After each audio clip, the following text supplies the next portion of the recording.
Ibihe byiza kuri wowe wakoze subscribe ugakanda like ugakora share ubundi ukatwandikira muri comment. Imana iguhe umugisha.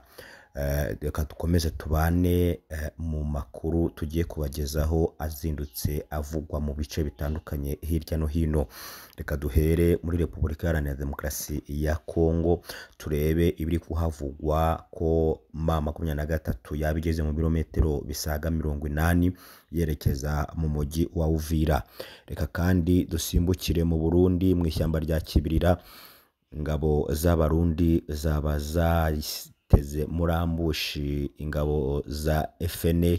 Uyu ni umutwe w'inyeshyamba zibarizwa muri iri shyamba, abagera ku 100 bakaba bahasize ubuzima abandi bagatabwa muri yombi. Naho muri South Africa, Donald Trump, perezida wa Leta Zunze Ubumwe za Amerika, aratangaza ko agiye kwakira abazungu baturutse muri South Africa ngo bari gukorerwa ihohoterwa mu buryo budasanzwe. Mweretse kumva amagambo Donald Trump yatangaje kuri iyi nkuru ivugwa muri South Africa.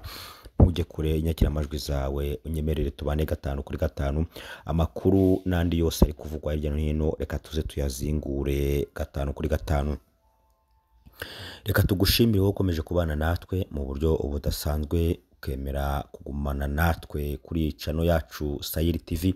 Imana iguhe umugisha. Reka kandi wowe ufite ibibazo bitandukanye, urwaye cyangwa se uri guhura n'ibihe bitoroshye, tukubwire ngo komera kandi wihangane. Nubwo uyu munsi bitameze neza, ejo bizamera neza. Humura kandi ukomere. Reka tuganire rero ku makuru yacu azindutse avugwa hirya no hino. Duhere muri Repubulika Iharanira Demokarasi ya Kongo. Ni ibiki biri kuvugwa ahangaha? Biravuga ko inyeshyamba za M23 zaba ziri kugaba ibitero bikomeye ku ngabo za Wazalendo ndetse n'ingabo za FARDC. Ni mu gihe kandi ingabo za M23 zifatanije n'ingabo za Twirwaneho muzi nk'abanyamurenge bakomeje kugaba ibitero bikomeye ku ngabo za Wazalendo n'ingabo za FARDC, bagatana mu mitwe mu bihe bitandukanye. Ahazwi nka Kaziba, ahangaha niho hari kubera imirwano ikomeye kandi ikaze cyane, iteye ubwoba mu buryo butoroshye. Ahangaha izi ngabo za Wazalendo zacakiranye n'ingabo za M23 ndetse na Twirwaneho, bararwana, ivumbi riratumuka ndetse abagera kuri 60 bahasiga ubuzima. Abantu bakomeje guhunga iyi ntambara ku bwinshi berekeza mu bice bitandukanye muri Repubulika Iharanira Demokarasi ya Kongo, dore ko intambara iri kubera muri ibi bice iri kubica bigacika, ndetse abantu bareba bakabona ko nta herezo rihari ry'intambara, kuko umunsi uko bwije nuko bukeye bakomeza gutana mu mitwe 5 kuri 5. Ingabo za M23 zirashaka umujyi wa Uvira mu buryo bukomeye cyane, kuko zirwana ariho zerekeza. Zirashaka kwigarurira uyu mujyi wa Uvira ndetse n'umujyi wa Kamanyura, mu gihe Wazalendo ndetse n'ingabo za FARDC zikomeje gucunga umutekano muri iyi mijyi ku buryo bukomeye. Wazalendo yatangaje ko idashobora kurekura umujyi n'umwe mu mijyi bagiye bigarurira, ko ahubwo bashaka kugarura imijyi itandukanye M23 yaba yarigaruriye. Aho harimo umujyi wa Bukavu n'umujyi wa Goma bamaranye ibihe bitandukanye bagenzura. Mu minsi ishize mwumvishe inkuru ikomeye ivuga ko ingabo za Wazalendo zafashe ikibuga cy'indege cya Kavumu mu buryo bukomeye, aho bari bamaze kurasana mu buryo butangaje, ariko bawumazemo amasaha agera kuri 2 gusa. M23 irongera ibirukana shishitabona. Ubu biravuga ko rero Wazalendo yatangaje ko ishaka iki kibuga cy'indege cya Kavumu ndetse n'umujyi wa Bukavu n'ibindi bice izi ngabo za M23 zigaruriye. Ni mu gihe abaturage bari muri iyi mijyi bakomeje kuvuga ko M23 yagiye ishyira intwaro zikomeye mu nkengero z'imijyi igenzura ndetse n'ibibuga by'indege, aho hose akaba hari intwaro karundura, intwaro zikomeye mu buryo bwo gucunga umutekano muri ibi bice M23 yagiye yigarurira. Muri iki cyumweru kandi hatangajwe ko inyeshyamba za M23 ziheruka kwinjira mu mujyi wa Uvira, ndetse abagera kuri 50 ngo bakaba barahise bafatwa bukware, abandi bakaburirwa irengero. Ariko kugeza kuri ubu ngubu amakuru atugeraho nuko inyeshyamba za M23 ngo zaba zimaze kugera mu birometero 80 kugira ngo aho ziri kuva aho ziri werekeza mu mujyi wa Uvira ngo ni ibirometero 80. Birumvikana ko izi nyeshyamba zaba ziri gusatira uyu mujyi wa Uvira mu buryo bukomeye, ariko ingabo z'Abarundi ndetse n'ingabo za Wazalendo cyo kimwe na FARDC bakomeje kwirwanaho mu buryo butoroshye kugira ngo basubizeyo inyeshyamba za M23 bazibuza kwinjira muri uyu mujyi wa Uvira. Uyu mujyi wa Uvira ukomeje kubamo isibaniro rwose mu buryo bukomeye, kuko M23 irawushaka ku rwego ruri hejuru, ndetse n'umujyi wa Kamanyura aho hose biravugwa ko izi ngabo byanga byakunda bagomba kwashyira mu biganza byabo. Ariko Wazalendo ndetse n'ingabo za leta FARDC n'ingabo z'Abarundi nabo bakomeje kurwana umuhenerezo kugira ngo babashe gusubiza inyeshyamba za M23. Tubibutse ko aka gace gasatira igice cy'u Burundi, ari nayo mpamvu ingabo z'Abarundi zikomeje kurwana mu buryo bukomeye cyane mu rwego rwo kubuza M23 gufata iyi mijyi yegereye ubutaka bw'Abarundi mu buryo bukomeye cyane. Naho mu ishyamba rya Kibirira ingabo z'Abarundi ziratangaza ko zamaze kwica abagera mu 100, abandi zikabafata bukware, abandi bagakomerekera mu rugamba.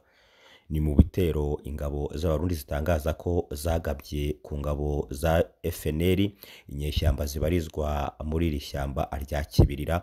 Batangaza ko babagoye igitumu batabizi.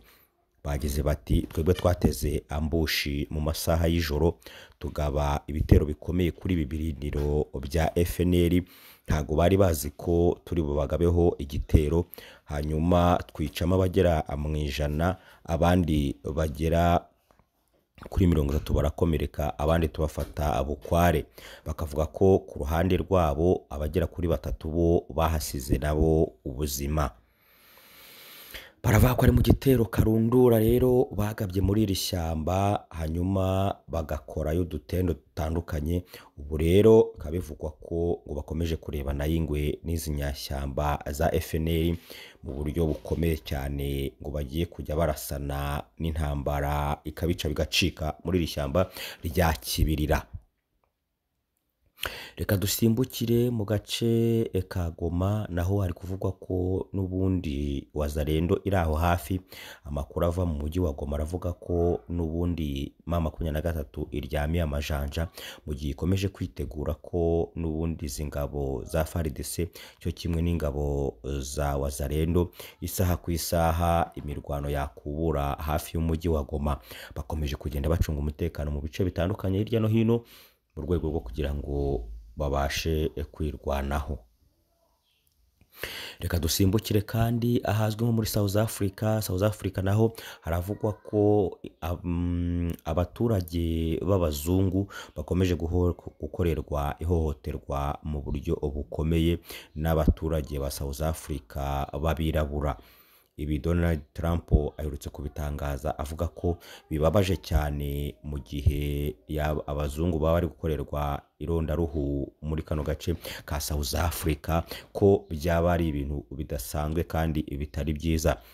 Perezida Ramaphosa murabizi ko aherutse guterana amagambo n'uyu mugabo uyoboye Leta Zunze Ubumwe za Amerika mu buryo bukomeye. Uyu munsi noneho Donald Trump akaba yavuze ko yitegura kwakira aba bazungu bari mu gihugu cya South Africa mu gihe baba bemeye kwerekeza muri Leta Zunze Ubumwe za Amerika. yavuze ko kandi atazakomeza kurebera ibi byose bikorerwa aba bazungu mu gihe baba badashyize hamwe ngo bamenye ko bose ari abenegihugu batahirize umugozi umwe. Hakaba hari gukorwa irondaruhu muri South Africa, avuga ko ibi bidakwiriye kandi ko atari byiza, ko ahubwo icyiza ari uko bose bamenya ko ari abenegihugu kandi ko ari abantu. Avuga ko kandi yitegura uwo ari we wese wemera kujya ku butaka bwiwe bwa Leta Zunze Ubumwe za Amerika ko agomba kuza nta kibazo azamwakira, kandi ko yamaze kwitegura ibishoboka byose kugira ngo abakire. Reka kandi tugaruke mu mujyi wa Bukavu. Uyu mujyi wa Bukavu nawo ukomeje kuberamo rwose ibintu bitandukanye hirya no hino. Umuvugizi wa M23 yagaragaye yakira abaherwe bakomeye bo ku butaka bwa Leta Zunze Ubumwe za mbabarire bo ku butaka bwa Repubulika Iharanira Demokarasi ya Kongo.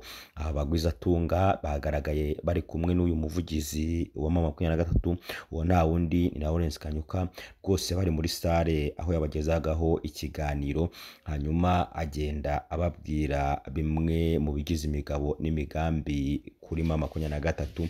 Ariko kandi ingingo nyamukuru kwari uko bagomba gushyira hamwe bagahuza amaboko, hanyuma bagatahiriza umugozi umwe, ubundi bakagarura igihugu cyabo mu mahoro.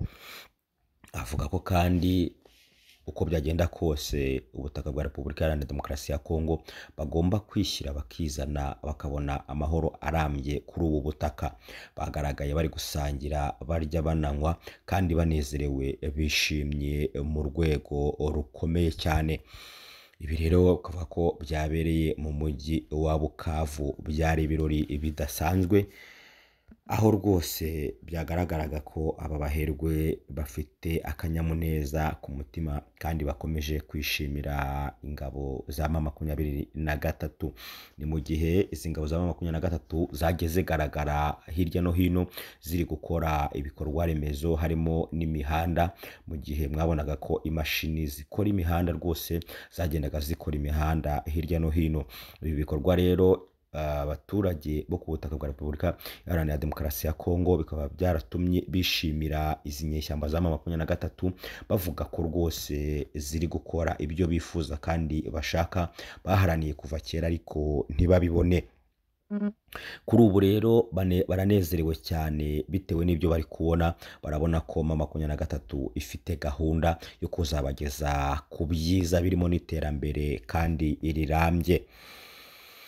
Aho bari hirya no hino bagenda bakora byinshi bitandukanye, aho abaturage rwose bakomeza kubiyumvamo 5 kuri 5 uko bwije nuko bukeye. Ariko ibiganiro kandi nabwo birarimbanyije i Doha muri Qatar n'ahandi hatandukanye. Abantu bakaba bakomeje gutegereza ibizava muri ibi biganiro kandi bakomeje gutegereza bafite amatsiko menshi niba M23 koko izava mu bice yamaze kwigarurira, cyangwa se nk'uko abantu bakomeje kubivuga hirya no hino, leta y'i Kinshasa izagumana ibice ifite, hanyuma na M23 nayo ikagumana ibice ifite, akaba ari ikomeza kubigenzura mu buryo bukomeye cyane.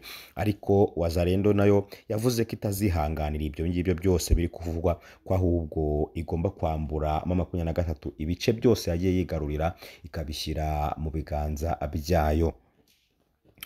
Murakoze rero, mukomeze mubane natwe 5 kuri 5, mukora subscribe, musharing ibiganiro byacu kandi mwandika muri comment, mubana natwe n'ukuri turabakunda kandi namwe muradukunda turabizi. Gaho rero mubane natwe, tubagireho umugisha, mutugireho umugisha, mugire ibihe byiza, Imana ikomeze barinde. Shalom shalom shalom.